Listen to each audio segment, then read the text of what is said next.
Ouvrons à présent une large page consacrée à la célébration des droits de la femme, consacrée Journée de la femme en 1977 par les Nations Unies. Le 8 mars sera déclaré férié au Burkina en 1984 par le père de la révolution burkinabé, Thomas Sankara, un fervent défenseur de la femme qui déclarait qu'aucun développement n'est possible sans la libération de la femme. Thomas Sankara et le 8 mars, le rappel est fait pour nous par Ahadi Sandamba.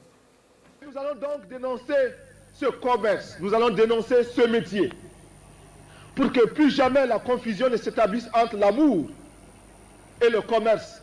Le capitaine Thomas Sankara parle ici d'éducation sexuelle et s'appesantit sur le plus vieux métier du monde.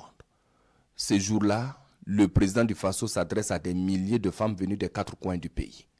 Nous sommes le 8 mars 1985, la toute première édition de la Journée internationale des droits des femmes au Burkina Faso. Nous devons donner à chaque femme un emploi.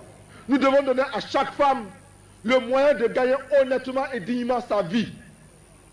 Nous devons faire en sorte que chaque femme refuse de se livrer aux besoins lubriques ou non d'un homme. Nous devons faire en sorte que plus jamais un homme n'estime qu'il peut conquérir une femme grâce à ce qu'il a dans sa poche. La prise de position claire du père de la révolution d'août 83 est sans précédent dans l'histoire du Burkina Faso. Le capitaine Thomas Sankara jette ainsi les bases de l'émancipation de l'autre moitié du ciel. Pour ce faire, il faut travailler à changer les mentalités et surtout la place des femmes dans la société burkinabé.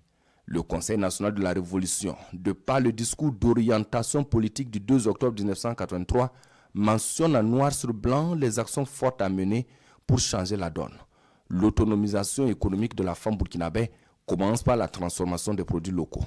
Une batterie de mesures sont donc prises pour l'accès de l'autre moitié du ciel à la terre pour la production, au crédit pour la transformation et que sais-je encore. Des regroupements de femmes poussent de partout avec la ferme volonté de prendre en main leur destin. Fête vestimentaire par excellence, le 8 mars au Burkina Faso rime avec un pagne soit tissé au industriel, frappé d'un logo avec un thème.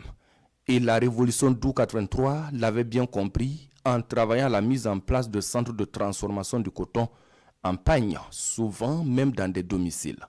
Thomas Sankara et le 8 mars, c'est également la mise au point sur la question de l'émancipation de la femme. En mars 1987, Thomas Sankara martèle que l'émancipation des femmes n'est pas contre les hommes, mais plutôt pour permettre à l'homme et à la femme de participer à l'action révolutionnaire et au développement du Burkina Faso.